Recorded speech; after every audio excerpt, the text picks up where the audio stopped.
गति प्रबल पैरों में भरी फिर क्यों रहूं दर दर खड़ा। जब आज मेरे सामने है रास्ता इतना पड़ा। जब तक न मंजिल पा सकूं तब तक न मुझे विराम है। चलना हमारा काम है। चलना हमारा काम है। नमस्कार दोस्तों, स्वागत आप सभी का आपका अपने चैनल बेसिक नॉलेज में। जब इतना एनर्जी है हम सब में तो क्यों चुपचाप बैठे रहे भाई।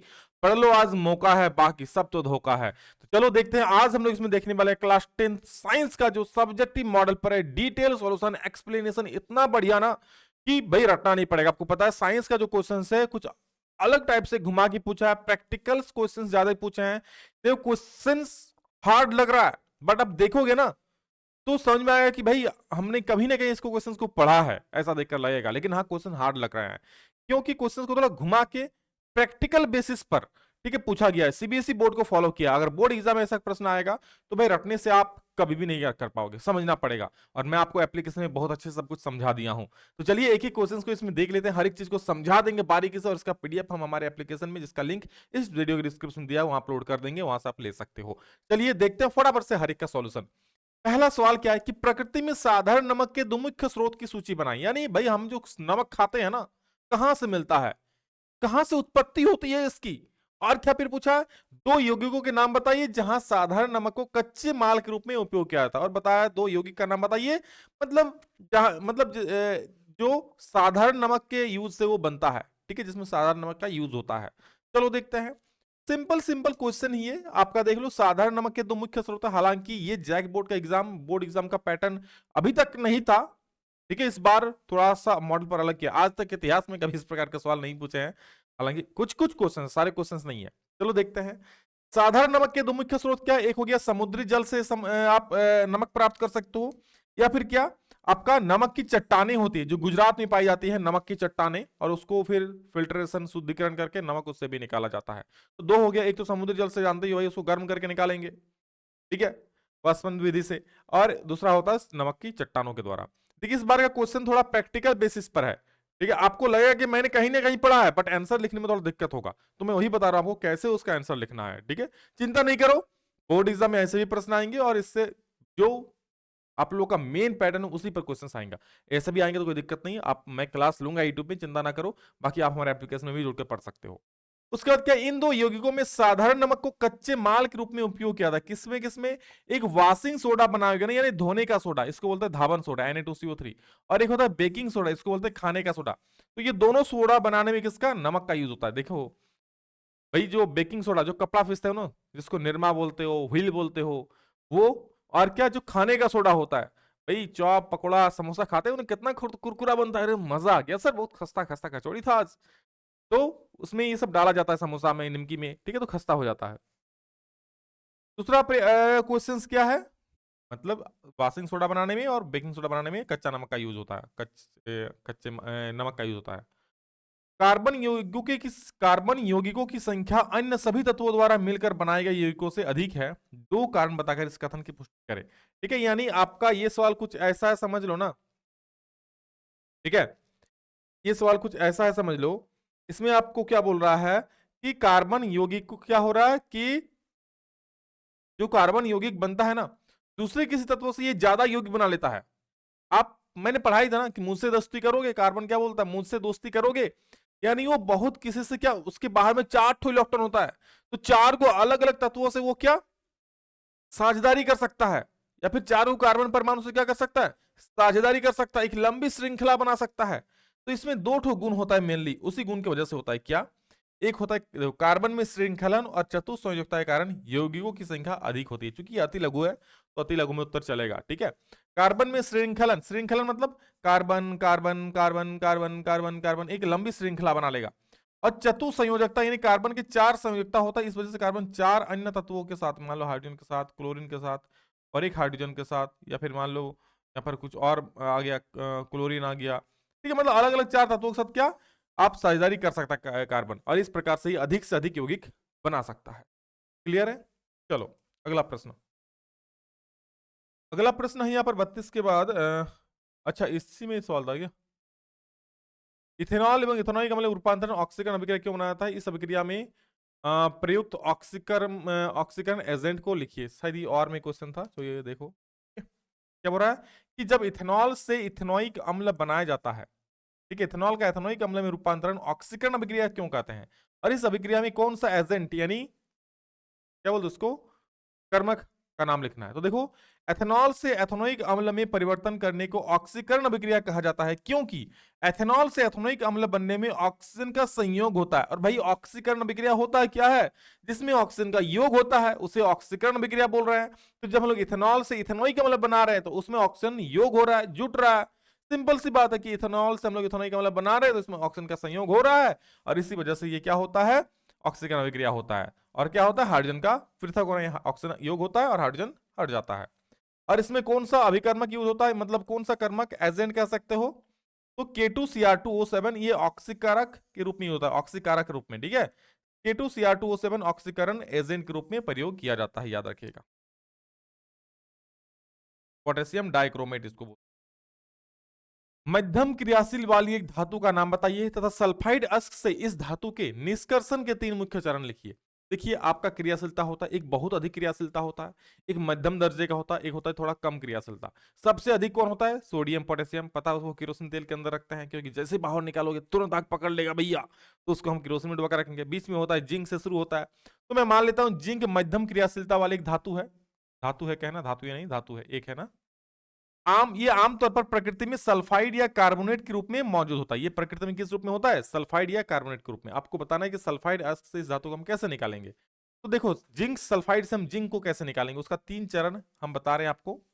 सबसे पहला चरण है वर्जन। इसमें क्या होता है, तो जिंक धातु के सल्फाइड अश्क को, भाई पहले चूंकि सल्फाइड अश्क को ही निकाल रहे हैं ना, तो जिंक धातु के सल्फाइड अश्क को वायु की उपस्थिति में गर्म किया जाता है। वायु की उपस्थिति में क्या किया जाता है, गर्म किया जाता है।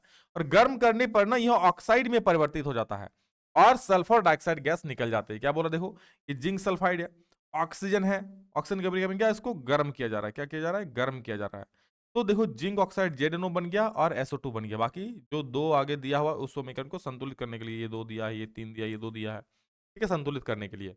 तो क्या बन गया, जिंक सल्फाइड को जब ऑक्सीजन की उपस्थिति में गर्म कर रहे हैं तो जिंक ऑक्साइड बन जा रहा है।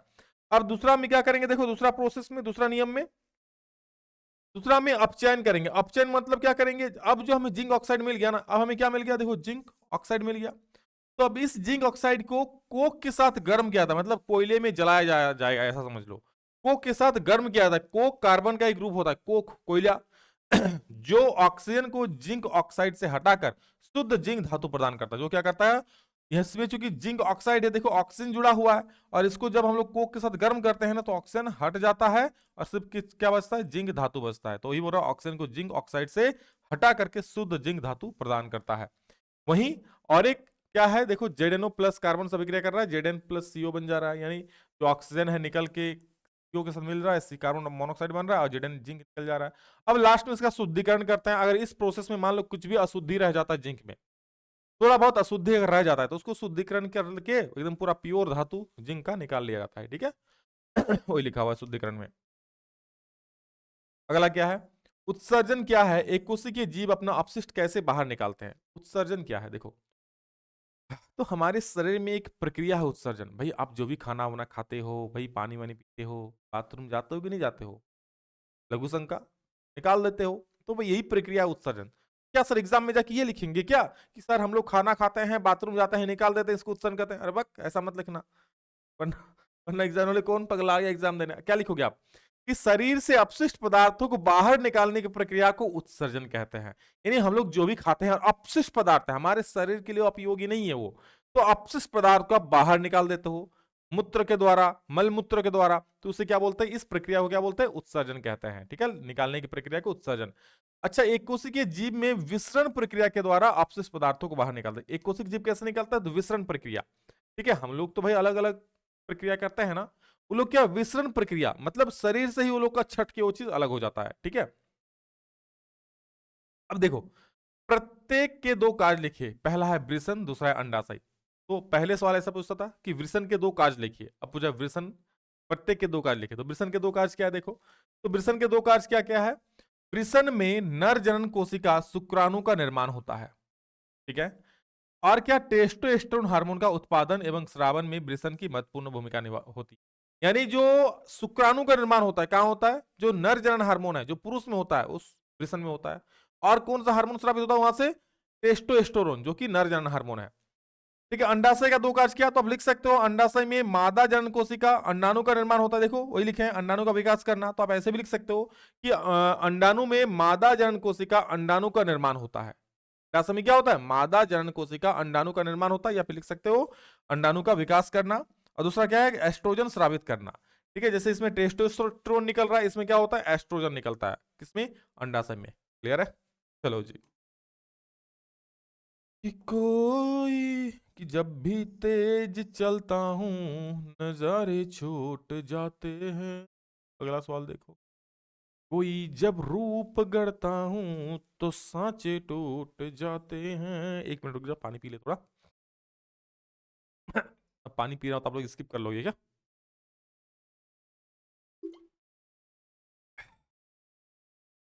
चलो देखो। अब अगला सवाल क्या है? और में था ये क्वेश्चन, मानव मादा प्रजनन तंत्र में प्लेजेंटा और फेलोपियन ट्यूब के कार्यों का उल्लेख करना। यानी प्लेजेंटा का कार्य क्या होता है और फेलोपियन ट्यूब का कार्य क्या होता है। तो सबसे देखो प्लेजेंटा का कार्य देख लेते हैं। प्लेसेंटा का कार्य क्या होता है? तो प्लेसेंटा के द्वारा गर्भस्थ शिशु को पोषण मिलता है। क्या मिलता है? प्लेसेंटा के द्वारा गर्भस्थ शिशु को पोषण मिलता है। चूंकि ये क्या है? अति लघु उत्तरीय प्रश्न है, तो आंसर छोटा ही लिखोगे, बड़ा नहीं लिखना है इसमें। ठीक है, प्लेसेंटा के द्वारा गर्भस्थ शिशु को पोषण मिलता है। ऐसे प्लेसेंटा का कार्य आप उसका संरचना लिख सकते हो, अलग अलग कार्य लिख सकते हो, बड़ा करके भी लिख सकते हो। फेलोपियन ट्यूब क्या है? सब कुछ मैं आपको बता चुका हूं पहले ही एप्लीकेशन पे, यूट्यूब में भी वीडियोस आएगा ऑब्जेक्टिव का, देखना। फेलोपियन ट्यूब क्या है? तो फेलोपियन ट्यूब में अंडाणु और शुक्राणु के मिलने से निषेचन होता है। भाई जो नर के शरीर से शुक्राणु निकलता है और मादा के अंडाशय से अंडाणु निकलता है, दोनों जगह कहां पर मिलता है? फेलोपियन ट्यूब में। बड़ा खुशी होता है, सब एकदम मस्त होके मिलता है, निश्चन होता है और युग्मनज का निर्माण हो जाता है। युग्मनज कहाँ जाता है? गर्भाशय में आ जाता है, फिर उससे भ्रूण बनता है, भ्रूण फिर विकास होकर के बच्चे का निर्माण होता है। इस प्रकार से सारा प्रोसेस, समझ गए? तो फिलिपिन ट्यूब में अंडाणु और शुक्राणु के मिलने से निषेचन होता है और युग्मनज का निर्माण होता है। ये इसका कार्य है। क्लियर है? अगला प्रश्न, हमें अपने वनों का संरक्षण क्यों करना चाहिए? वनों की कटाई के लिए जिम्मेवार दो कारकों की सूची। तो इसको आराम से आप लिख सकते हो कि हमें वनों से स्वच्छ हवा प्राप्त हो। यहाँ से लिखना भाई, ये तो आप अपने खुद से भी दिमाग लगा के लिख सकते हो। हमें वनों से स्वच्छ हवा प्राप्त होती है। वन वर्षा संचालन में भी सहायक होता है, कि वनों की वजह से ही वर्षा होती है ना। और ये तापमान को नियंत्रण करने में भी महत्वपूर्ण भूमिका निभाते हैं। कौन? वन। ठीक है, वनों की कटाई के लिए जिम्मेवार दो कारक क्या है? सबसे पहला औद्योगिकरण। औद्योगिकरण मतलब क्या? भाई फैक्ट्री लग रही है, अब फैक्ट्री लग रही है तो फैक्ट्री में लकड़ी का जरूरत पड़ेगा, या फिर जहां पर मान लो जंगल में फैक्ट्री लगाई जाए कहीं पर, तो वहां के सारे वनस्पति को काटा जाएगा, क्योंकि फैक्ट्री अब छोटा एरिया में तो लगेगा नहीं, बड़ा एरिया घेरेगा वो, तो आसपास में जितना पेड़ पौधा होगा सबको काटा जाएगा फैक्ट्री लगाने के लिए। ठीक है, तो औद्योगिकरण। दूसरा क्या? शहरीकरण। शहरीकरण आप देख रहे हो, पहले शहर छोटा था, धीरे धीरे बढ़ रहा है, विस्तृत हो रहा है। तो विस्तृत हो रहा है तो क्या उसको ऐसे ही मिल रहा है जगह, पेड़ पौधों को काटा जा रहा है, तब तो भाई अपना पैर फैला रहा है, तो शहरीकरण हो रहा है। ठीक है, आप लोग सोचते हैं, सवाल भी था ना शहरीकरण क्या है, तो गांवों से जब जाकर लोग शहर में बसने लगते हैं, तो भैया जगह तो फिक्स है ना, तो जगह धीरे धीरे क्या होगा? बढ़ेगा। यानी अब जो पेड़ पौधा था उनको काटा जाएगा, वहां घर बनाया जाएगा, शहर बड़ा हो रहा है धीरे धीरे ना, शहरीकरण। क्लियर है? इन दोनों के कारण पेड़ पौधे कट रहे हैं, और भी बहुत कारण है भाई, कारण की कमी थोड़े है। अगला प्रश्न है, एक चाइना डिश में 2 ग्राम सिल्वर क्लोराइड लिया जाता है और चाइना डिश को कुछ समय के लिए सूरज की रोशनी में रखा जाता है। इस मामले में आपका अवलोकन क्या होगा? और इसमें शामिल रासायनिक समीकरण को भी हमको लिखना है। ठीक है, लिखिए। रासायनिक प्रतिक्रिया के प्रकार की पहचान करिए, यानी रासायनिक प्रतिक्रिया किस प्रकार की है, रासायनिक जो अभिक्रिया है कौन सा प्रकार की रासायनिक अभिक्रिया। देखो सवाल सिंपल सा है, बट घुमा दिया बहुत आप लोगों का। ये वियोजन अभिक्रिया हो रहा है, किसको रखा है? सिल्वर क्लोराइड को एक चाइना डिश में धूप में रख दे रहा है। तो भाई आप लोग हम पढ़ा चुके हैं, इसमें वियोजन अभिक्रिया होता है, इसमें सिल्वर और क्लोरीन अलग हो जाता है, और जब धूप पड़ता है ना उसका रंग होता है धूसर। धूसर बोले तो एकदम धूला जैसा रंग हो जाता है। तो ही यहाँ पर लिखना है क्या? अगर चाइना दिशा नहीं दिस होगा। ठीक है, चाइना डिश, दिशा बोलेगा सर, दिशा क्या है यहाँ पर? This, this sorry, China dish. ठीक है, क्या बोलूंगा भाई? अगर चाइना डिश में सिल्वर क्लोराइड लेकर के सूरज की रोशनी में रख देंगे, तो यह सिल्वर क्लोराइड का रंग धूसर हो जाएगा। क्या हो जाएगा? धूसर यानी धूल जैसा हो जाएगा, जल के राख हो जाएगा वो। ठीक है, फिर क्या? धूला जैसा रंग हो जाएगा। यह सिल्वर और क्लोरीन के वियोजित होने के कारण हो रहा है। क्यों? क्योंकि जैसे सूरज का रोशनी पड़ेगा ना, तो इसमें वियोजन अभिक्रिया हो जाता है। ठीक है, अब वियोजन मतलब क्या? टूट जाएगा, सिल्वर अलग हो जाएगा, क्लोरीन अलग हो जाएगा, और अलग होने की वजह से उसका रंग क्या हो जाता है? धूसर हो जाता है, धूला जैसा हो जाता है। और सिंपल अभिक्रिया लिखने बोला है तो देखो क्या हो जाएगा? 2AgCl हो जाएगा, जो 2Ag और Cl2 में टूट जाएगा।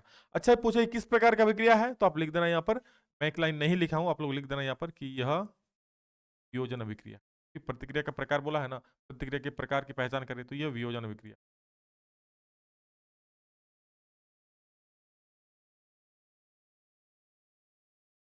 हो गया, खत्म, टाटा बाय बाय। नेक्स्ट, अपघटन अभिक्रिया शब्द को परिभाषित करें।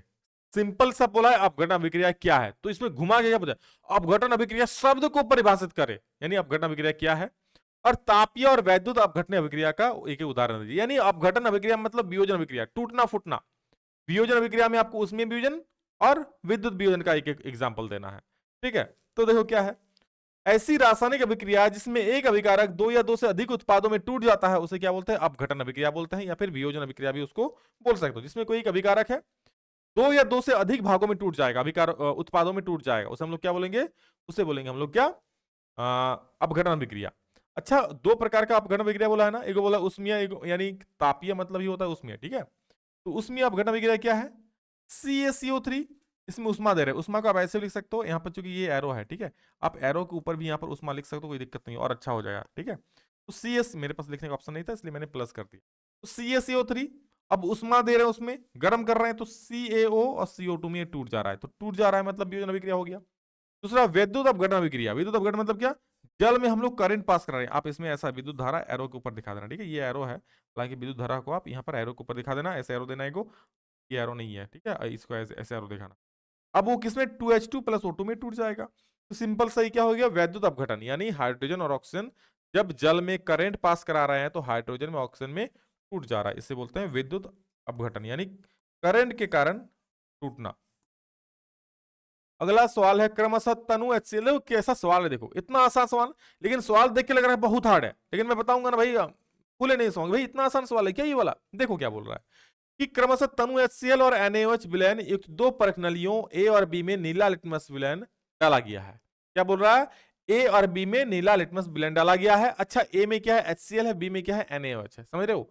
ये बोल रहा है देखो कि तनु HCl और NaOH विलयन युक्त दो परखनलियों, यानी HCl किस में है, सॉरी, HCl किस में है, ए में है, और NaOH किस में है, बी में है, बी में है। तो क्या बोल रहा है, मैं नीला, अब इसमें नीला लिटमस पाउडर डाल देंगे, तो आपको पता है कि नीला को लाल कौन करता है, तो बोलोगे सर नीला को लाल अम्ल करता है। क्या क्षार नीला को कोई प्रभाव कर पाएगा, कोई नहीं कर पाएगा सर, क्षार नीला पर कोई असर ही नहीं करेगा। हाँ, लेकिन अम्ल होगा तो नीला को लाल भले कर देगा, जरूर कर देगा। तो ये लिखा है कि कौन परिवर्तन दिखेगा, और यह रंग परिवर्तन बताएं और उसका कारण भी बताइए। तो ये लिखा मैंने कि परखनली ए में रंग परिवर्तन देखा जाएगा। अच्छा, परखनली ए में रंग परिवर्तन देखा जाएगा क्योंकि इसमें तनु HCl है, तनु HCl है यानी तनु अम्ल है। ठीक है, तनु अम्ल HCl है, और अम्ल नीला को लाल करता है ना, क्योंकि नीला लिटमस पत्र है तो उसको क्या कर देगा, लाल कर देगा। और क्षारक उसमें डालो तो कोई फर्क ही नहीं पड़ेगा, क्षारक डाल रहा है भाई। ठीक है, और अम्ल नीला लिटमस पत्र को, और अम्ल क्या करता है, नीला लिटमस पत्र को लाल कर देता है, जबकि क्षार नीला लिटमस पत्र पर कोई प्रभाव नहीं दिखाता है। सिंपल सा चीज है जो आपको बता दी है। ठीक है, कि किस परखनली में होगा, तो परखनली ए में रंग परिवर्तन बताए, रंग कैसा होगा, नीला का लाल कर देगा। कारण क्या है कि अम्ल नीला को लाल कर देता है, क्षार उसमें कोई प्रभाव नहीं दिखाता। अच्छा, इसमें मिसेल का एक संरचना था, मिसेल वाला संरचना छूट गया। ठीक है, अभी और वीडियो में बता देंगे, अभी बस समझ लो कि साबुन से सफाई कैसे हो रहा है। तो देखो, साबुन के अणु लंबी श्रृंखला वाले कार्बोक्सिलिक अम्लों के सोडियम और पोटेशियम लवण होते हैं, इसको जरूर याद रखना, ये पॉइंट ऑब्जेक्टिव में पूछ। साबुन के अणु क्या होता है, साबुन के अणु लंबी श्रृंखला वाले कार्बोक्सिलिक अम्ल और कार्बोक्सिलिक अम्लों के सोडियम व पोटेशियम लवण होते हैं। अच्छा, साबुन के अणु में दो सिरा होता है। ठीक है, एक सिरा ध्रुवीय होता है जिसे क्या कहते हैं, जलरागी कहते हैं, और दूसरा सिरा अध्रुवीय होता है जिसे क्या कहते हैं, जल विरागी कहता है। ठीक है, कपड़े धोने की प्रक्रिया में साबुन अणु का अध्रुवीय भाग मैल या तेल की बूंद की ओर होता है। ध्यान दो, ध्रुवीय भाग जल रागी, जल रागी मतलब जल से राग है भाई, जल से प्रेम है। और ये क्या है, अध्रुवीय भाग जो जल विरागी है। जल विरागी मतलब वो जल से प्रेम नहीं है, वो जल की तरफ नहीं रहेगा, वो किसकी तरफ रहेगा, मैल की तरफ रहेगा। जो जल रागी है वो जल की तरफ रहेगा, जो जल विरागी है वो मैल की तरफ रहेगा, याद रखना। ठीक है, तो ये बोल रहा है कि कपड़े धोने की प्रक्रिया में साबुन अणु का अध्रुवीय भाग, अध्रुवीय बोले तो जल विरागी, अध्रुवीय भाग मैल या तेल की बूंद की ओर होता है, और ध्रुवीय भाग यानी कि जलरागी, ध्यान दो, ध्रुवीय भाग को क्या बोल रहे हैं, जलरागी बोल रहे हैं, और अध्रुवीय भाग को क्या बोल रहे हैं, अध्रुवीय भाग को बोल रहे हैं जल विरागी। ठीक है, और ध्रुवीय भाग बाहर की ओर होता है, यानी जल की ओर होता है। ठीक है, समझ गए। अध्रुवीय भाग तेल या मैल की ओर होता है और ध्रुवीय भाग जल के बाहर की ओर होता है। इस प्रकार तेल की बूंद साबुन अणुओं के द्वारा गिर जाती है। इस प्रकार तेल की बूंद क्या होता है, साबुन अणुओं के द्वारा गिर जाती है। मान लो ये तेल का बूंद है, ठीक है। अब यहां से इस प्रकार से तो अच्छा मैं बना नहीं पाऊंगा, बट कुछ इसी प्रकार से होगा, ठीक है। एक तरफ होगा ध्रुवीय भाग, एक तरफ होगा अध्रुवीय भाग। जो तेल या मैल की तरफ होगा ना उसको बोलते हैं अध्रुवीय भाग। इसको क्या बोलते हैं, अध्रुवीय भाग, अध्रुवीय ध्रुवीय भाग। और ये इस सिरा को क्या बोलते हैं, इसको बोलते हैं ध्रुवीय भाग।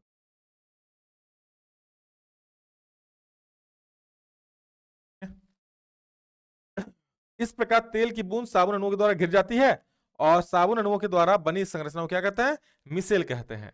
क्लियर, क्या बोलते हैं, मिसेल कहते हैं। और इस प्रकार से आप लोगों का पानी डालने पर ध्रुवीय भाग पानी से क्रिया करता है। जैसे पानी डालेंगे तो ध्रुवीय भाग जो होता है ना, ध्रुवीय भाग मतलब जो पानी की तरफ होता है वो पानी से अभिक्रिया करता है और ऐसे करके मैल को खींच लेता है। चारों तरफ से खींचेगा तो मैल निकल जाएगा, ठीक है। और तेल की बूंद साफ हो जाती है। इस प्रकार कपड़े धुल जाते हैं, ठीक है। जब पानी डालेंगे तो भाई जो ध्रुवीय भाग है जो पानी तरफ है ये वाला, ठीक है, ये क्या करेगा, ये अभिक्रिया कर लेगा, मतलब पानी से खिंचाव आएगा और खिंचाव आएगा चारों तरफ से, क्योंकि ये अकेला थोड़ी इधर इधर सब खींचेगा, ठीक है, मैल को खींचेगा और इस प्रकार से मैल साफ हो जाएगा। बस वही तेल की बूंद साफ हो जाती है, इस प्रकार कपड़े क्या हो जाते हैं, धुल जाते हैं। चलो देखो अगला प्रश्न क्या है।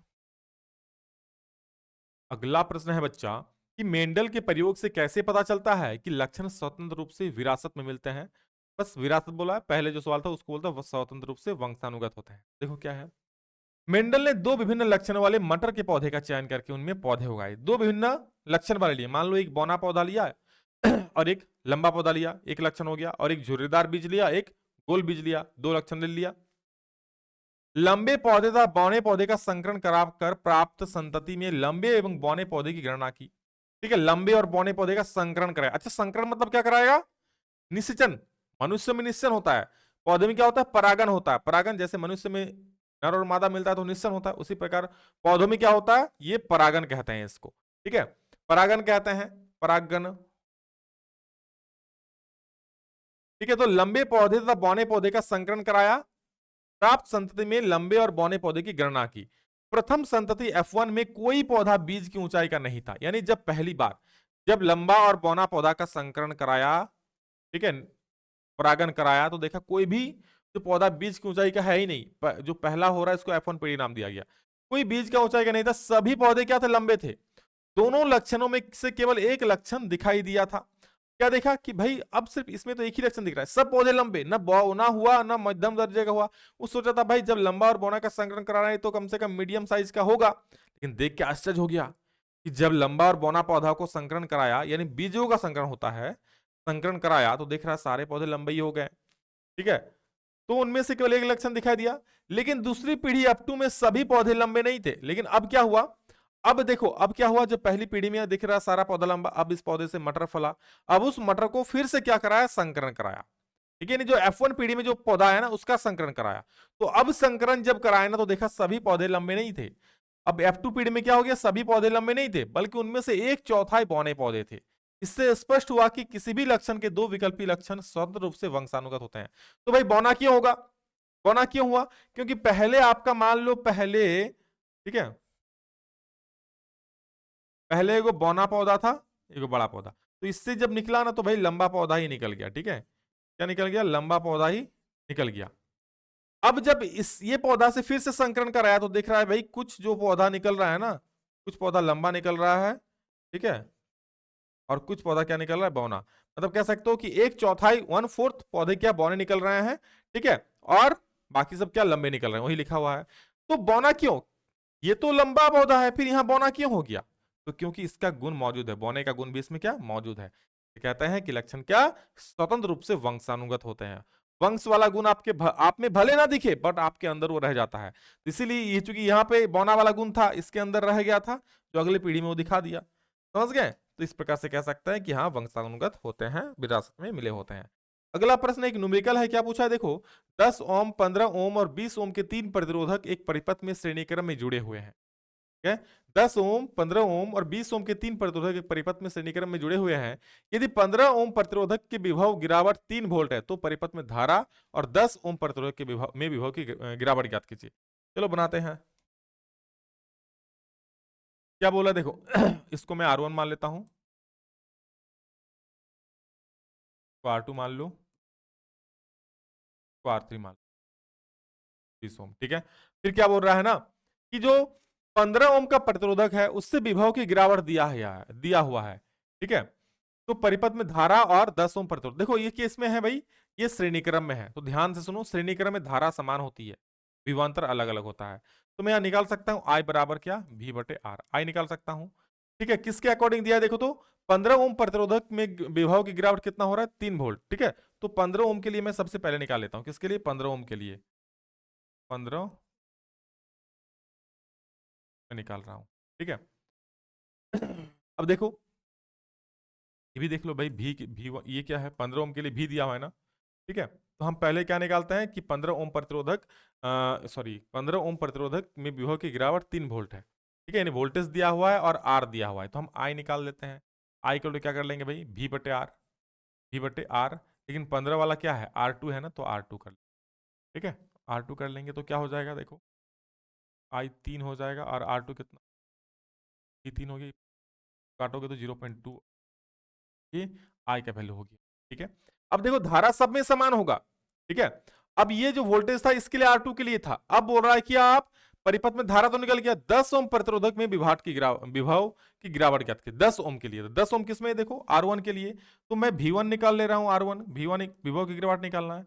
V1 इक्वल क्या होता है, V इक्वल IR होता है ना, तो IR1 हो जाएगा, IR1, समझ रहे हो, V इक्वल क्या होता है, IR1। अब V1 निकाल रहा हूं सर, V1 क्यों निकाल रहा हूं, क्योंकि 10 ओम के नहीं निकाल रहे हैं, 10 ओम में क्या देखो R1 माने है ना, तो V1 निकाल रहा हूं।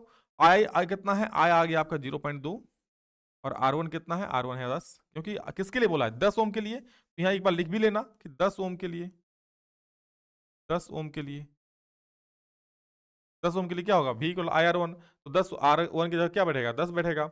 अगर आपको बोलता 15 ओम के लिए तो IR2 होता, 20 ओम के लिए तो IR3 होता, क्योंकि पहले 15 ओम के लिए दिया हुआ था तो उसका मैं निकाल लिया कि 15 ओम के लिए, और आई सब के लिए समान होगा, तो यहाँ कर तो 2 वोल्ट हो जाएगा। ठीक है, 2 वोल्ट हो गया और उसका प्रतिरोध भी हो गया, सिंपल सा बात है, इसको उतार लो, इसका PDF में शायद ना रहे। नेक्स्ट, तो और क्वेश्चन है क्या इसमें, तो ये वाला सवाल आ गया ना, हो गया, नहीं था क्या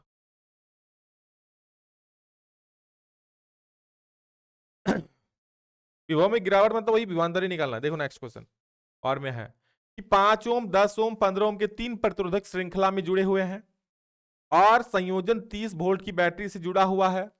सर्किट में एमीटर वोल्टमीटर जुड़ा हुआ है। सभी उपकरणों को उचित क्रम में जोड़ने वाला एक सर्किट आरेख बनाइए। तो पहले एक सर्किट बना देते हैं, चलो। ओ सर्किट 5 ओम,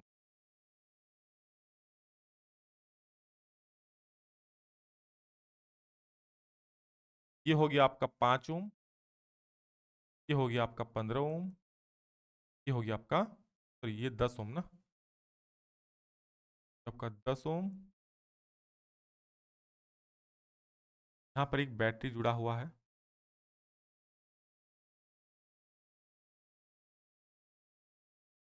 कितना वोल्ट का है भाई, 30। ठीक है, आगे जा रहे हो भाई, मान लो एक आमीटर दिया गया है, जोड़ दिया है आमीटर, आगे बढ़ो, क्या दे दिया गया है, और क्या बोला है, एक वोल्ट मीटर भी है। आपको पता है आमीटर को हमें श्रेणीक्रम में जोड़ते हैं, वोल्ट मीटर को किस में जोड़ते हैं, 500 क्रम। फिर ये आपका परिपथ हो गया।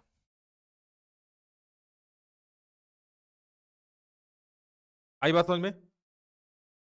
अब ये आपका पहला हो गया कि जोड़ने वाला एक सर्किट आरेख बन गया। अब हम इसको सॉल्व करते हैं, न्यूमेरिकल को कैसे करेंगे देखो। तो क्या क्या दिया है लिख लो, R1 दिया है 5 ओम, दिया है ना जी R1 5 ओम, ध्यान से देखो। मैं जब भी तेज चलता हूँ नजारे छू जाते हैं, कोई जब रूप गढ़ता हूँ नाचे टू, मैं रोता हूँ तो आकर लोग कंधा थप थपाते हैं, मैं हंसता हूँ तो अक्सर लोग मुझसे रूठ जाते हैं। चलो देखो जी क्या है।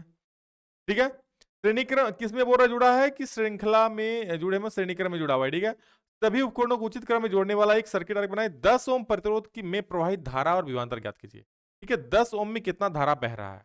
ठीक है, तो हमको पहले इसका पूरा प्रतिरोध निकाल ले रहे हैं, तब हमको इसका विभवांतर, तब तो धारा निकाल पाएंगे, क्योंकि श्रेणी क्रम में धारा सबके लिए समान होता है। सबसे पहले आर, चूंकि श्रेणी क्रम में जुड़ा हुआ है तो लिख देना, चूंकि श्रेणी क्रम में जुड़ा हुआ है इसलिए R1 R equal R1 plus R2 plus R3। R1 हो जाएगा 5 प्लस 10 प्लस 15, जोड़ोगे तो क्या हो जाएगा 5 10 15 15 15 30। अब ये हो गया आर, और भी कितना दिया, देखो भी दिया है 30 वोल्ट, नहीं दिया है। आई इक्वल टू नहीं निकाल सकते, तो आई इक्वल टू भी बटे आर हो जाएगा ना, तो 30/30 हो जाएगा। 30 खत्म एक बार में, यानी आई का वैल्यू कितना हो जाएगा 1। ठीक है, ये आई का वैल्यू निकल गया। हमें क्या निकालना है, हमें निकालना है 10 ओम प्रतिरोध में प्रवाहित धारा। तो लिख रहे हैं 10 ओम प्रतिरोध में प्रवाहित, ठीक है, 10 ओम प्रतिरोध में जो धारा प्रवाहित हो रहा है, तो 10 ओम क्या है, 10 ओम 2 वाला है ना, तो मैं I2 निकाल दे रहा हूं, क्योंकि श्रेणी क्रम में सब धारा ना सबके लिए सेमी होता है। 10 ओम प्रतिरोध में प्रवाहित धारा और विभवांतर क्या है, तो I2 बराबर क्या हो जाएगा, I2 उतना ही हो जाएगा, 1 एम्पियर ही हो जाएगा, क्योंकि धारा सब में समान है, लेकिन हाँ विभवांतर अलग हो जाएगा 10 वोल्ट। V2 हो जाएगा, V इक्वल क्या हो जाएगा IR। ध्यान दो, क्योंकि श्रेणी क्रम में है तो धारा समान होगा, और पार्श्वक्रम में है तो वोल्टेज अलग अलग होता है। याद रखना, श्रेणी क्रम में धारा समान होता है और पार्श्वक्रम में वोल्टेज समान होता है। श्रेणी क्रम में धारा जितना कुल परिपथ का होगा उतना ही हर एक प्रतिरोध का होगा। वोल्टेज अलग अलग हो जाए, इसका वोल्टेज अलग, इसका अलग, इसका अलग। तो मैं इसके लिए निकाल रहा हूं, किसके लिए, 10 ओम के लिए। 10 ओम में क्या देखो 2 है ना, R2, तो V2 निकाल रहा हूं, IR2। आई कितना आ गया, 1 आ गया, और R2 कितना है भाई 10, 10 एकम 10 वोल्ट V2। क्लियर है, हो गया काम खत्म। कितना आसान सवाल था, ऐसे सवाल देगा तो भून दोगे आप लोग, नहीं गिनोगे। अगला प्रश्न देखो, तो सवाल है नहीं, चलो नेक्स्ट। अगला सवाल क्या बोल रहा है कि एक समान चुंबकीय क्षेत्र में रखे धारावाही चालक द्वारा अनुभव किए गए बल की दिशा निर्धारित करने के लिए प्रयुक्त नियम का नाम, विवरण तथा उदाहरण सहित व्याख्या कीजिए। क्या बोल रहा है, एक समान चुंबकीय क्षेत्र में रखे गए धारावाही चालक, कोई धारावाही चालक पर, ठीक है, द्वारा अनुभव की गई बल की दिशा निर्धारित करने के लिए, बल की दिशा कैसे ज्ञात करेंगे, तो ध्यान से देखो, कोई धारावाही समान एक समान चुंबकीय क्षेत्र में अगर कोई चालक को रखा जाएगा, तो चालक द्वारा अनुभव किए गए बल की दिशा निर्धारित करने के लिए फ्लेमिंग के वाम हस्त नियम का इस्तेमाल किया जाता है। किसका, तो याद रखना, मैं आपको पहले ही बताया था, बल का बोलेगा तो फ्लेमिंग का बाम हस्त लगाओगे, बल का बोलेगा तो बायां हाथ लगाओगे, वाम हस्त नियम आ गया। इस नियम के अनुसार अपने हाथ की तर्जनी यानी ये वाला, मध्यमा यानी ये वाला, और तथा अंगूठा ये वाला इस प्रकार फैलाएंगे कि ये तीनों एक दूसरे के परस्पर लंबवत हो। ऐसे ऐसे फैला देंगे, इसमें के बीच 90 डिग्री, इसके बीच 90 डिग्री, और इसके बीच भी कितना दिख रहा है, देखो 90 डिग्री नहीं दिख रहा है ना। तो ये तीनों को ऐसे फैलाएंगे कि तीनों तर्जनी, हमारी ये तर्जनी हो गया, ये मध्यमा हो गया, अंगूठा हो गया, ठीक है, ये तीनों एक दूसरे पर लंबवत हो। यदि तर्जनी चुंबकीय क्षेत्र की दिशा, अब देखो ऐसा, अब कैसे देखेंगे, ये चुंबकीय क्षेत्र धाई धाई तुम चुंबकीय क्षेत्र निकलेगा, और इसमें क्या, इसमें हम लोड करेंगे, मतलब इसमें धारा जाएगा, और इसमें हम बल लगाएंगे ऐसे, धाई धाई। गोली कैसे मारोगे, बल किस पे लगाओगे, ऐसे धाई धाई धाई। गोली किससे निकलेगा, यानी चुंबक क्षेत्र किससे निकलेगा, इससे, और गोली किससे भरोगे, यानी धारा किससे भरोगे, इससे। तो ये हो गया बल की दिशा, ये हो गया चुंबकीय क्षेत्र की दिशा, और ये हो गया धारा की दिशा। क्लियर, वही लिखा हुआ है कि यदि तर्जनी चुंबक क्षेत्र की दिशा, मध्यमा चालक में प्रवाहित धारा की दिशा तथा अंगूठा चालक में गति की दिशा, ठीक है, या बल की दिशा की ओर संकेत करेगा। उदाहरण क्या बोला है, उदाहरण भी बोला है, तो देख लो, जब कोई इलेक्ट्रॉन समकोण पर चुंबकीय क्षेत्र में प्रवेश करेगा, जब कोई इलेक्ट्रॉन को हम चुंबकीय क्षेत्र में बिल्कुल लंबवत गिराएंगे, तो इस नियम के अनुसार इलेक्ट्रॉन पर लगने वाला बल की दिशा चुंबकीय क्षेत्र और धारा की दिशा के लंबवत होगी। तो इसके अनुसार क्या होगा कि जिधर धारा जा रहा है और चुंबक क्षेत्र का डायरेक्शन किधर हो, ठीक है, उसके अनुसार क्या होगा, लंबवत होगा उस इलेक्ट्रॉन पर, क्योंकि इलेक्ट्रॉन गिर रहा है, मतलब क्या, इलेक्ट्रॉन फ्लो होगा, मतलब करंट बहेगा। ठीक है, तो ये आपका ये एग्जांपल हो गया। चलो नेक्स्ट क्वेश्चन। अब हम लोग सेक्शन डी में यानी दीर्घ उत्तरीय प्रश्न में आ गए हैं। पहला सवाल है क्या, दिए गए अभिक्रियाओं को उदाहरणों सहित समझाइए। जो अभिक्रिया है क्या क्या, सबसे पहला है हाइड्रोजनीकरण। तो हाइड्रोजनीकरण अभिक्रिया क्या है, असंतृप्त हाइड्रोकार्बन में पैलेडियम अथवा निकेल, यहां निकेल होगा, ठीक है, पैलेडियम अथवा निकेल, सॉरी, पैलेडियम अथवा निकेल जैसे उत्प्रेरकों की उपस्थिति में हाइड्रोजन के योग से संतृप्त हाइड्रोकार्बन बनता है। देखो चूंकि इसमें हाइड्रोजन का योग हो रहा है इसलिए इसको बोलते हैं हाइड्रोजनीकरण, जिसे हाइड्रोजनीकरण कहते हैं। देखो असंतृप्त हाइड्रोकार्बन तो आपको हम बता याद होगा कि असंतृप्त हाइड्रोकार्बन मतलब होता है एल्कीन या एल्काइन। तो भाई ये क्या है, ये डबल बॉन्ड है यानी एल्कीन है। देखो ये एरो दिया हुआ है, निकेल उत्प्रेरक यूज हो रहा है और हाइड्रोजन का, तो क्या बन जा रहा है, एल्केन बन जा रहा है। नहीं बन जा रहा, देखो सब में सिंगल बॉन्ड हो जा रहा है। ठीक है, सी सी सी, अब हर जगह पे एच एच लग गया। एच यहाँ पर चूंकि दो हाइड्रोजन था तो ऊपर में दो आर हट के यहाँ पर क्या लग गया, दो एच लग गया, और यहाँ पर बाकी जो आर था आर हो गया। ठीक है, बॉन्ड हट के बॉन्ड हटा और दो हाइड्रोजन लग गया, बाकी चार गो आर है तो चार गो आर ही रह गया। ये आपका एगो सिंपल सा अभिक्रिया हो गया हाइड्रोजनीकरण। उसके बाद ऑक्सीकरण अभिक्रिया, वह रासायनिक अभिक्रिया जिसमें ऑक्सीजन का संयोग होता है उसे ऑक्सीकरण अभिक्रिया कहते हैं। देख लो जैसे C+O2, इफ CO2, इसको बड़ा तौर पर भी लिख सकते हो, कोई एग्जांपल अगर बड़ा है तो वो भी लिख सकते हो, नहीं तो चलेगा इससे भी। अगला प्रश्न है साबुन और अपमार्जकों की उनकी संरचना और कठोर जल की में सफाई के आधार पर तुलना कीजिए। यानी साबुन और अपमार्जक की संरचना कैसे होती है, ध्यान दो, इसको याद रख लेना आप लोग कि साबुन लंबी श्रृंखला वाले कार्बोक्सिलिक एसिड के सोडियम या पोटेशियम लवण होता है। इसको याद रखना पॉइंट को। साबुन क्या होता है, लंबी श्रृंखला वाले कार्बोक्सिलिक एसिड के सोडियम या पोटेशियम लवण होता है, जबकि अपमार्जक क्या होता है, लंबी श्रृंखला वाले एल्केन सल्फोनिक अम्लों के सोडियम लवण होता है। क्या होता है ये एल्केन सल्फोनिक अम्लों का सोडियम लवण होता है। और ये क्या, ये लंबी श्रृंखला वाले कार्बोक्सिलिक एसिड के सोडियम या पोटेशियम लवण होता है, और अपमार्जक लंबी श्रृंखला वाले एल्केन सल्फोनिक अम्लों का सोडियम लवण होता है। ठीक है, साबुन कठोर जल में सफाई नहीं कर पाता है, जबकि अपमार्जक कठोर जल में भी सफाई करता है। आप देखते हो ना, नहाते हो तो साबुन देखे तो कैसे झाग झाग सादा सादा हो जाता है कभी चापाकल का पानी में, नहीं आप सर्फ एक्सेल घोलोगे पूरा फिसलन हो जाएगा, तो आसानी से साफ कर देता है सर्फ एक्सेल या जो अपमार्जक होता है। अगला प्रश्न है साइक्लोहेक्सेन की संरचना बनाइए। साइक्लोहेक्सेन का तो सबसे पहले सुन लो सूत्र क्या होता है। हेक्सेन मतलब 6 C6H12 इसका सूत्र। ठीक है, देखो यहाँ फिगर मैंने बना दिया है, मैं यहाँ पर साइड में भी एक बार आप लोग को समझा दे रहा हूँ। ठीक है, यहाँ पर 6 कार्बन होता है, तो एक कार्बन हो गया, दो हो गया, तीन हो गया, चार हो गया, पांच हो गया। अब हर एक में दो दो हाइड्रोजन, इसमें भी दो हाइड्रोजन दिखा दो, इसमें भी दो हाइड्रोजन दिखा दो, फिर दो हाइड्रोजन दिखा दो, इसमें दो हाइड्रोजन दिखा दो, फिर दो, भी दो हाइड्रोजन दिखा दो इसमें भी। ठीक है, हाइड्रोजन करके दिखा दोगे तो ये हो गया आपका साइक्लोहेक्सेन।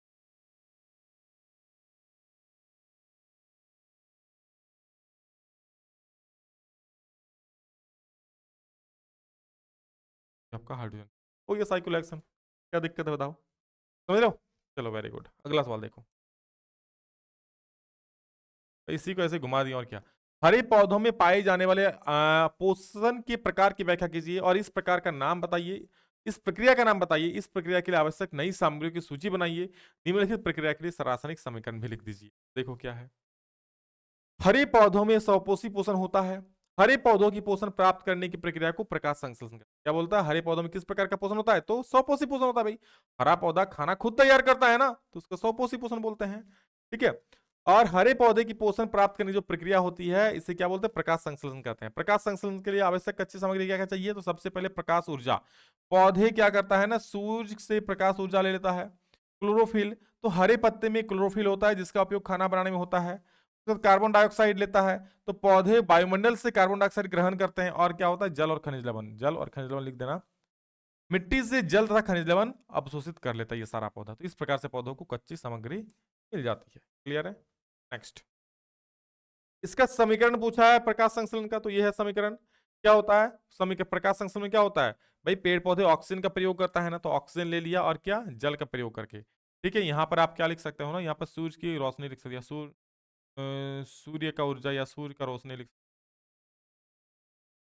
सूर्य की रोशनी, सूर्य का प्रकाश, सूर्य का प्रकाश, प्रकाश। तो 6CO2 प्लस 6H2O, एरो दे दिए, क्या बन जाएगा, C6H12O6 और प्लस 6O2, ये आपका हो गया प्रकाश संश्लेषण का अभिक्रिया। आपको अभिक्रिया भी पूछा है तो भी मैंने आपको बता दिया। बताओ इससे आसान और कुछ मिलेगा क्या, क्यों नहीं मिलेगा जी। चलो देखो, क्वेश्चन थोड़ा सा है समझने वाला। इस प्रक्रिया के दौरान होने वाले तीन घटनाओं को लेके, यानी जब प्रकाश संश्लेषण होता है तो क्या क्या घटना घटती है। तो सबसे पहले क्लोरोफिल द्वारा प्रकाश ऊर्जा का अवशोषण। जो हरे पत्ते में क्लोरोफिल होता है वो क्या करता है, सूर्य से प्रकाश को अवशोषित करता है, यानी सौर प्रकाश ऊर्जा को अवशोषित करता है कौन, क्लोरोफिल। दूसरा क्या, समझ गए, क्लोरोफिल का काम क्या है, उस सूर्य से प्रकाश ऊर्जा को अवशोषित करता है। दूसरा काम, प्रकाश ऊर्जा का रासायनिक ऊर्जा में परिवर्तन हो जाता है। जो प्रकाश सूर्य से ले रहा है ना, वो प्रकाश ऊर्जा रासायनिक ऊर्जा में परिवर्तित हो जाता है और खाना बनाता है वो। ठीक है। फिर क्या, जल अणु का हाइड्रोजन तथा ऑक्सीजन में टूटना। ठीक है, जल किसमें टूट जाता है, हाइड्रोजन और ऑक्सीजन में। और एक पॉइंट देख लो, चूंकि ये अलग पॉइंट है, ठीक है, मैं पॉइंट नहीं दिया हूं, लिख दिया हूं ऐसे ही। तथा कार्बन डाइऑक्साइड का शर्करा में टूटना। और कार्बन डाइऑक्साइड किसमें टूट जाता है, शर्करा कार्बोहाइड्रेट में, जो पौधे खाते हैं वो। ठीक है। अगला प्रश्न क्या है, देखो कि वायु से किसी माध्यम में प्रवेश करने पर प्रकाश की चाल वायु में उसकी मान की आधी हो जाती है। वायु के सापेक्ष उस माध्यम का अपवर्तनांक ज्ञात कीजिए। ध्यान से सुनो क्वेश्चन को, तभी समझ पाओगे क्या बोल रहा है। कि वायु से किसी माध्यम में प्रवेश कर रहा है कोई प्रकाश, तो उसकी चाल ना वायु में उसके मान की आधी हो जाती है। मतलब वायु में जितना था ना, उस माध्यम में कितना हो जा रहा है, आधा हो जा रहा है। समझ रहे हो कि कोई प्रकाश की चाल मान लो ऐसा है, ठीक है, यहां से वायु में आ रहा है और इसमें एंटर कर जा रहा है। तो वायु में मान लो अगर 5 मीटर पर सेकंड है, तो यहाँ उसका आधा हो जा रहा है 2.5 मीटर पर सेकंड हो जा रहा है। ठीक है? मतलब मान लो अगर यहाँ 6 है, तो इसका आधा 3 हो जा रहा है। समझ रहे हो, ये क्या हो रहा है, उस माध्यम में हो रहा है। तो क्या बोल रहा है, वो वायु के सापेक्ष उस माध्यम का अपवर्तनांक ज्ञात कीजिए। तो मैंने लिखा अपवर्तनांक बराबर क्या, वायु में प्रकाश की चाल बटे माध्यम प्रकाश की चाल। तो मैंने वायु में प्रकाश की चाल क्या लिख दिया, भी लिख दिया। तो उस माध्यम में क्या हो जाएगा, क्योंकि माध्यम में साफ साफ बोला है क्या, उसका आधा है, तो v/2 हो जाएगा। होगा कि नहीं होगा, तो इसको आप ऐसे भी कर सकते हो, v/1 इंटू बाई भी हो जाएगा। भी खत्म, यानी क्या हो जाएगा, अपवर्तनांक कितना हो जाएगा 2। भाई अपवर्तनांक का कोई यूनिट या कोई मात्रक नहीं होता। ठीक है। अगला सवाल बड़ा ही है कमाल, आ जाएगा मजा और मचा दोगे धमाल, क्योंकि सिर्फ समझने वाला और बहुत आसान है। ध्यान दो इसको, ठीक है, आप लोग लिख लेना, क्योंकि ये सब जो मैं लिख रहा हूँ ना, एक्स्ट्रा चीज वो पीडीएफ में नहीं रहेगा, इसलिए आप लोग इसको समझ लो और लिख लो कॉपी में, या लिख लेना। तो क्या है कि अपवर्तनांक N1 के पदार्थ से बनी कांच के एक स्लैब को अपवर्तनांक N2 के माध्यम में रखा गया है। ठीक है, N1 के स्लैब को N2 के माध्यम में रखा गया है। स्लैब पर एक प्रकाश किरण आपतित होती है। क्या है, स्लैब पर प्रकाश किरण आ रही है, तो कांच की स्लैब से निकलने वाली प्रकाश किरणों का पथ बनाएं। मतलब मान लो सबसे पहला हम जब N1 is greater than N2, ठीक है, पहला क्या लेंगे, N1 is greater than N2। अच्छा, N1 N2 क्या है, N1 N2 यहां पर उस माध्यम के अपवर्तनांक को दिखाया गया है। ठीक है, N1 N2 क्या दिखाया गया, देखो अपवर्तनांक को दिखा। पहला बोल रहा है कि N1 का अपवर्तनांक N2 से ज्यादा है, तो इस केस में मैं एक ले रहा हूं कांच का स्लैब। क्लियर है, ये कांच का स्लैब हो गया।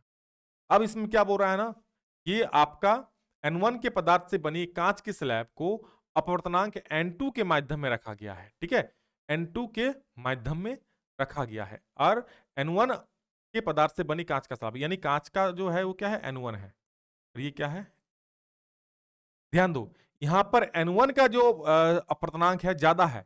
ठीक है, तो यहां पर एक हो गया, ऐसे प्रकाश किरण आएगा। अब सोचो, जिसका अपवर्तनांक ज्यादा होता है ना, वो प्रकाश किरण को मुड़ा देता है। यहां पर चूंकि N1 का अपवर्तनांक ज्यादा है, तो क्या होगा, यहां पर प्रकाश किरण क्या हो जाएगी, ये अभिलंब की ओर मुड़ जाएगी ऐसे। ये घटना, क्योंकि ऐसे निकल जाना चाहिए था, लेकिन ऐसे नहीं निकल के ये इधर मुड़ जाता है। समझ रहे हो, क्या हो जाता है, मुड़ जाता है। तो ही बोल रहा है कि कांच के स्लैब से निकले प्रकाश किरणों का पथ बनाइए। तो ये पथ हो गया कांच की किरणों का। ठीक है, ये कब होगी, जब N1 is greater than N2। N1 मतलब जब आपका कांच का अपवर्तनांक उस माध्यम के अपवर्तनांक से क्या हो गया, ज्यादा। तो कांच का अपवर्तनांक ज्यादा होगा, तो जैसे ही प्रकाश किरण आएगी बाहर से, तो वो दब जाएगी। जब अपवर्तनांक ज्यादा होता है ना, वो थोड़ा किरण को दबा देता है। दूसरा वाला देख लो, क्या है, N1 बराबर N2, यानी अब क्या कर रहे हैं, दोनों जो मीडियम है, दोनों का अपवर्तनांक समान हो जा रहा है। ठीक है, दोनों का अपवर्तनांक क्या हो जा रहा है, समान हो जा रहा है।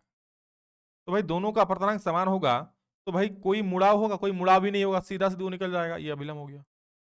ठीक है, भाई अपवर्तनांक समान है, तो कैसे मुड़ेगा, सिंपल निकल जाएगा। ये सब आपको हम पढ़ा चुके हैं, ठीक है, नोट्स में चिंता ना करो, बाकी और क्लास आएगा, चिंता काय करते हो। फिर क्या बोल रहा है, अब हम बोल रहे हैं N1 is less than N2। क्या हो जा रहा है, N1 is less than N, यानी अब जो कांच का स्लैब है, ध्यान दो, ठीक है, कांच के स्लैब का क्या है अपवर्तनांक, N1 है, याद रखना, N1 है, ये क्या है, N1 बाहर का क्या है। ठीक है, N1 N2 से अपवर्तनांक है, μ1 μ2 μ2 होता है ना। अब क्या बोल रहा है ना कि N1 का जो अपवर्तनांक है वो कम है, और N2 का क्या है, ज्यादा है। ठीक है, तो भाई इसमें क्या होता है, मान लो ये प्रकाश किरण से आ रहा है, ये आपका हो गया अभिलंब। अब क्या हो रहा है, देखो N1 का अपवर्तनांक कम है, यानी कि जब इसका अपवर्तनांक ज्यादा है, वहां प्रकाश की किरण को स्लो कर देता है, और जिसका अपवर्तनांक कम है ना, वो प्रकाश किरण धड़ल्ले से जाएगा एकदम। तो पहले इधर मुड़ रहा था ना, अब क्या हो जाएगा, अब थोड़ा उधर भाग जाए। ठीक है, उधर भाग जाए। क्लियर है, क्योंकि ऐसे इसको आना चाहिए था, ठीक है, लेकिन वो उधर मुड़ के चल। क्लियर है, तो आप डैश डैश से भी दिखा सकते हो। समझ गया ना? क्लियर है सब कुछ? तीन को बस बनाओ, फटाफट नंबर उठाओ। बताओ क्या क्वेश्चन था, इतना कर देते 5 नंबर मिल जाता। तो सारा चीज इसमें डिपेंड करता है। क्या आपको ये वाला कॉन्सेप्ट नहीं पता?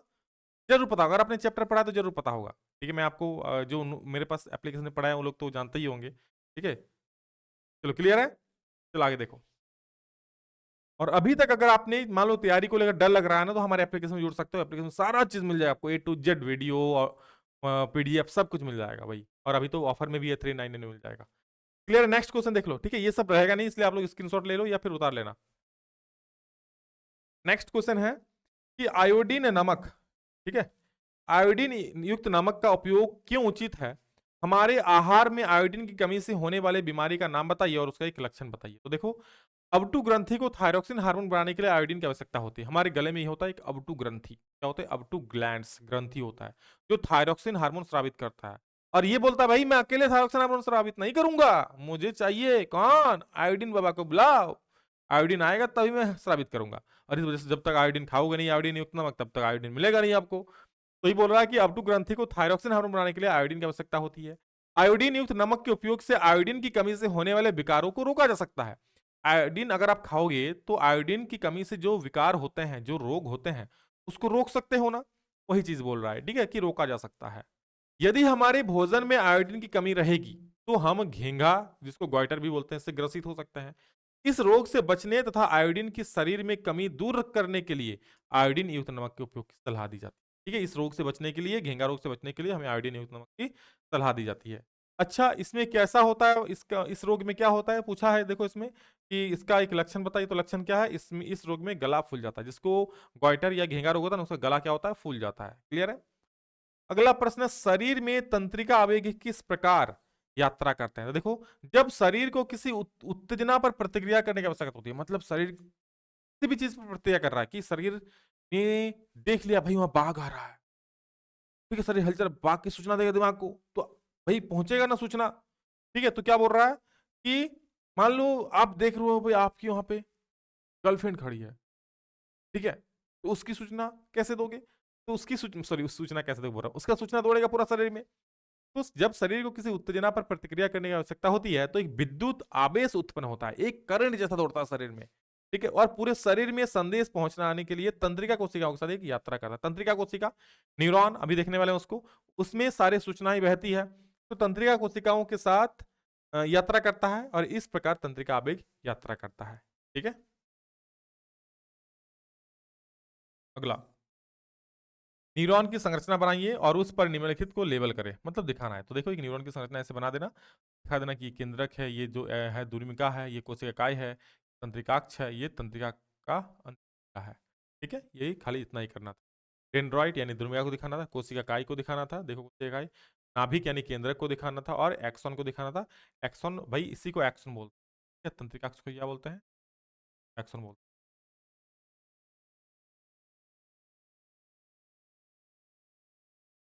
अगला सवाल देखो जी, न्यूरॉन के भागों के नाम बताना है। ठीक है, कौन सा भाग?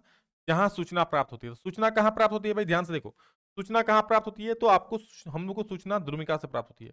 कोई भी सूचना कौन लेता है? द्रुमिका सूचना लेता है। ठीक है, जिसके माध्यम से सूचना विद्युत आवेग के रूप में यात्रा करती है। सूचना किसके माध्यम से विद्युत आवेग के रूप में यात्रा करता है? तो इसमें ये जो कोशिकाएं वाला जगह है ना, इसमें विद्युत करंट के रूप में फैलता है, दौड़ता है। ठीक है, सूचनाएं। फिर क्या बोल रहा है? जहां इस आवेग को आगे संचरण के लिए रासायनिक संकेत में परिवर्तन किया था। अब देखो, ये आवेग होता है विद्युत आवेग जैसा, करंट जैसा, अब इसको किसमें? रासायनिक आवेग में परिवर्तित किया था। कहां पे? बिल्कुल अंतिम सिरा में, यानी तंत्रिका का अंतिम सिरा, तंत्रिकाक्ष का अंतिम सिरा कह सकते हो। का अंतिम सिरा क्या हो जाएगा? अंतिम सिरा में यहां से आपका विद्युत आवेग रासायनिक आवेग में परिवर्तित हो जाता है। कहां पर? तो तंत्रिकाक्ष यानी एक्सोन का अंतिम सिरा, ये तंत्रिकाक्ष देखो का अंतिम सिरा में। क्लियर है? वहां पर विद्युत आवेग आपका रासायनिक आवेग में परिवर्तित हो जाता है, रासायनिक संकेत में। ठीक है, और अगला प्रश्न और लास्ट क्वेश्चन है क्या, देखो, कि न्यूरोमस्कुलर जंक्शन यानी तंत्रिका पेशीय संधि को परिभाषित करें। तो तंत्रिका पेशीय जंक्शन या न्यूरोमस्कुलर जंक्शन, ठीक है, शॉर्ट में एनएमजे बोलता है, वह जगह है जहां तंत्रिका का सिरा मांसपेशी के उत्तक से मिलता है। तंत्रिका का सिरा क्या मिलता है? मांसपेशियों के उत्तक से मिलता है, और यह मांसपेशियों के संकुचन और गति के लिए जरूरी होता है। यह एक खास सिनेप्स है। सिनेप्स मतलब खाली जगह। भाई अब आप देखो, यहाँ पे मैंने आपको तंत्रिका कोशिका दिखाया ना, ठीक है? इस प्रकार आप और एक यहाँ पर तंत्रिका कोशिका शुरू होगा, ऐसे ऐसे ऐसे ऐसे, ठीक है? तो ये जो खाली स्थान है ना, इसको क्या बोलते हैं? सिनेप्स बोलता है। उसी प्रकार वो भी एक खास प्रकार का सिनेप्स होता है, लेकिन अलग प्रकार का, ठीक है? तो ये था दोस्तों आप लोग का साइंस का सारा सब्जेक्टिव सॉल्यूशंस। कैसा लगा कमेंट करके जरूर बोलिएगा, ठीक है? और अच्छा लगा तो प्लीज लाइक कमेंट कीजिए, अपने दोस्तों को शेयर जरूर कर दीजिएगा, ठीक है? इस वीडियो में नहीं मिलेंगे दूसरा वीडियो में जल्द ही, तब तक के लिए जय हिंद।